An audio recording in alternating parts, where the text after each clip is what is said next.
Om Namo Bhagavate Sri Ramanaya. Today I am going to speak about a very great devotee of Bhagavan Sri Ramana Maharshi. She was affectionately called as Mudaliar Patti by Bhagavan himself, and she was referred to like that. Her actual name was Alangar-Tanni, and she belonged to Karekal, which now belongs to Pondicherry Union Territory. There she and her son Subbaya Mudaliar and her daughter-in-law Kamakshi, they were serving a sannyasi. The sannyasi, during his last days, he asked Mudaliar Patti, that is Alangar-Tanni, to go to Arunachalam, saying that after my demise, your future lies in Arunachala. Go there, you will find your guru. So after the sannyasi passing away, Mudaliar Patti, her son Subbaya Mudaliar, and her daughter-in-law Kamakshi, three of them came to Arunachala, to Tiruvannamalai, and saw Bhagavan, who was then living at Virupaksha cave. This was in the year 1910. One look from Bhagavan and Mudaliar Patti decided two things. One, she took Bhagavan as her guru, and second, she decided that till her last breath, she would serve food to Bhagavan every day. And this was what she began doing from the next day. Mudaliar Patti was about 15 years older to Bhagavan. So she was almost about more than 45 years old when she came here. Now what she did for money was, she used to buy some sesame seed, a good quantity of it, and extract oil out of it, sesame oil out of it, sell it to the shop, and out of the money she got from selling sesame oil, she used to buy food provisions, cook, and serve food to Bhagavan, and a few attendants and devotees who lived with him in Virupaksha. She continued this day on and every day. Now, even after Bhagavan moved to Skandashram, which is higher than Virupaksha cave on the hill in 1916, Mudaliar Patti continued her service. One day, it was an Adi Perikku day, which falls on the 3rd of August every year. And that is the day when Tamilians worship the rivers, and they make a lot of variety rice items and offer it to the rivers, and of course have that as prasad. On particular Adi Perikku day, on the 3rd of August one year, we don't know the exact year, Mudaliar Patti cooked a number of rice items like puliyogare, tamarind rice, sweet rice, and curd rice and all that, about 5 or 6 coconut rice and trudged uphill with that heavy basket on her head. Now those who have climbed from Virupaksha, from the base of the hill to Virupaksha and then on to Skandashram will know that it is a very steep path. It's very difficult. Now on that particular day, Bhagavan and the devotees who were with him had decided to go to the peak of the hill for some reason or the other. Sometimes Bhagavan would do it, or someone would ask him and he would comply. Now Bhagavan had gone to the peak of the hill and Mudaliar Patti couldn't find Bhagavan or anyone there. Skandashram was simply empty. You know what she did? She correctly surmised that Bhagavan and the others would have gone uphill to the peak, and she simply climbed up the hill and went to the peak. Now, that is a very difficult path. So of all the paths which lead from the base to the hill, the path from Skandashram to the peak of the hill is considered a little more kinder, easier. But that is also steep, sometimes risky also. Imagine an old lady, perhaps she was around, we don't know, about almost 60 years old then, when she took this heavy basket with those 5 or 6 rice items and trudged uphill to the peak. So Bhagavan and the devotees were sitting around that Ed Sunai, what we call the 7th spring Bhagavan himself was stunned. And that was the kind of, dedication, that was the kind of surrender, that was the kind of determination that Mudaliar Patti possessed.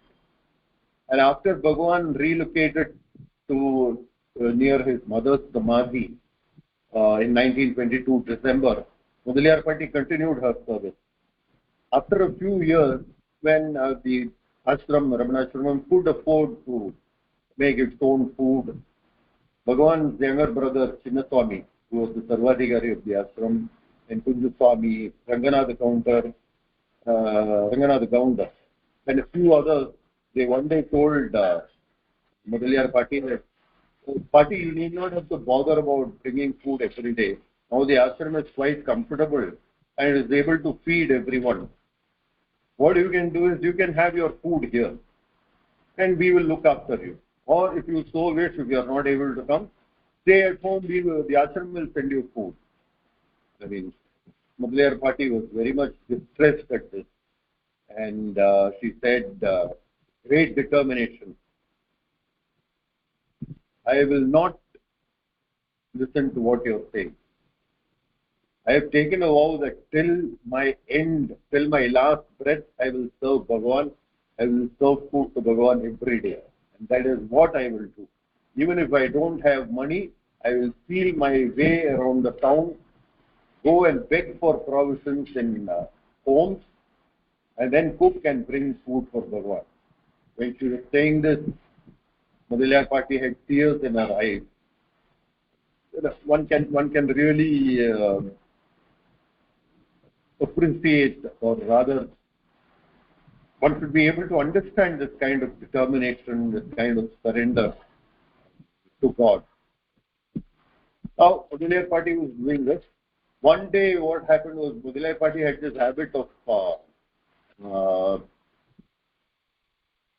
taking a rice in her palms and making it into a small ball so that it would contain in her one palm, in one palm of her. Now, when it is spread on a leaf, Bhagavan would see that it was a huge quantity. So Bhagavan one day said, what is this Patti? It looks like a small ball, but when I spread it, there is so much here. There are other things to eat also. Mudaliar Patti simply told him, come on, eat, Bhagavan.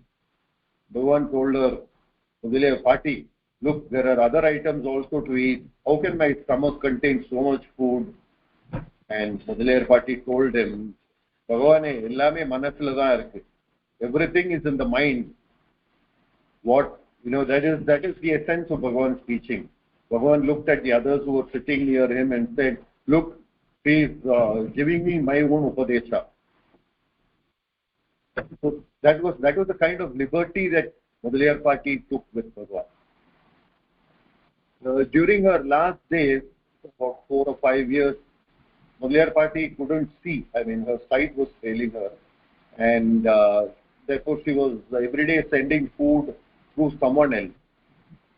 Someone had told her that Bhagavan's body had become frail and weak and emaciated and all that.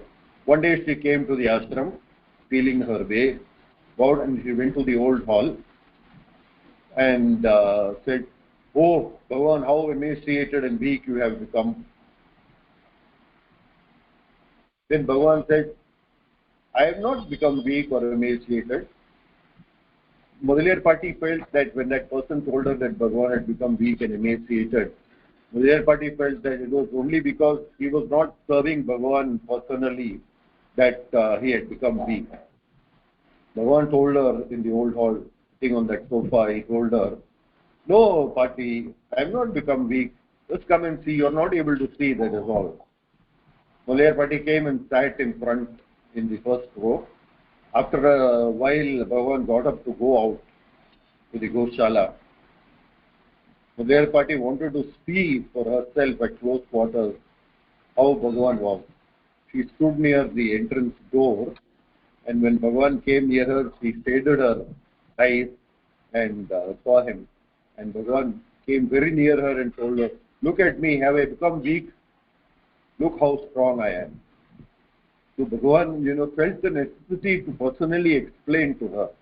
That was the kind of concern he took, because that was the kind of concern that Mudaliar Patti exhibited towards Bhagavan. And almost near the end, it must have been in 1948 or perhaps even in 1949, that Mudaliar Patti wanted to see Bhagavan once, and her eyesight had almost completely failed her. Perhaps about 10 or 20% was still she could see. Bhagavan at that time was having his lunch. It was lunchtime, and he was sitting in the dining hall.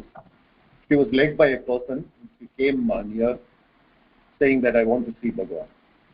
So Niranjanananda Swami, Chinnaswami, that is Bhagavan's brother, told her, Patti, you are not able to see Bhagavan.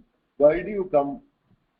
And with great courage and determination and with great feeling, Mudaliar Patti told him, what if I can't see Bhagavan? Bhagavan can see me, isn't it? That is enough for me. A very surprised Bhagavan himself told Chinnaswami, look what she is saying. What can you say about this? What reply can you give her? It was the kind of devotee that she was. And on the 23rd, about 4 years before that, that is in 1945, Ashram Patti, the other person, the other woman who had determinedly given food to Bhagavan for about 40 years, from 1906 to 1945. She had passed away in 1945, December. So Bhagavan said, Ashram Patti, the troubles of Ashram Patti are over now, but my karma is still left. There is still one more person. And that person was Mudaliar Patti. And that ended on the 23rd of September 1949, just about 7 months before Bhagavan himself left his body. Mudaliar Patti passed away, and Bhagavan instructed that she should not be cremated and that she should be interred and a small samadhi structure be put up above her remains. That was what was done opposite the ashram, and samadhi was there for a very long time, for many years, opposite the ashram in the counter compound. So there is the Tamil woman servant Avvayar has said, Iraivano tondar ulla tadakam, tondar tham perumai, sollavum peride. It means that God is ensconced in the heart of the devotee, and how can anyone, describe the glory of such a devotee? Now it is very difficult to describe Mudaliar Patti's glory. I think only Bhagavan can do it. I had written previously in Facebook that only Adisesha with 1,000 tongues can speak about a devotee like Mudaliar Patti. But Bhagavan has said once, I am afraid of only two people. One is Ramana the Brahmachari and the other is Mudaliar Patti. Bhagavan, the Supreme Jnani, the Jivan Mukta, has nothing to be afraid of, because the mind is extinguished for a Jnani.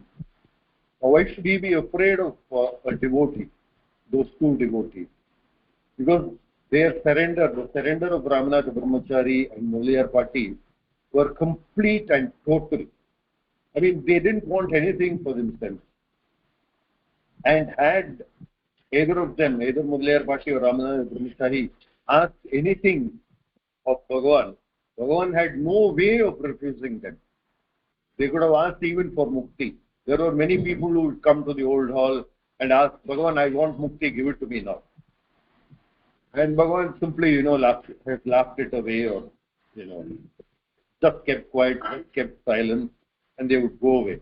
There was no way he could refuse the mukti to either Ramana Brahmachari or Mudaliar Patti, because their surrender, their devotion, their surrender was complete and total. That is why he said, I am afraid only of two people. One is Ramana the Brahmachari, the other is Mudaliar Patti. Now, I don't think anyone can pay a greater tribute to that great soul called Mudaliar Patti than what Bhagavan has said. Om Namo Bhagavate Sri Ramana.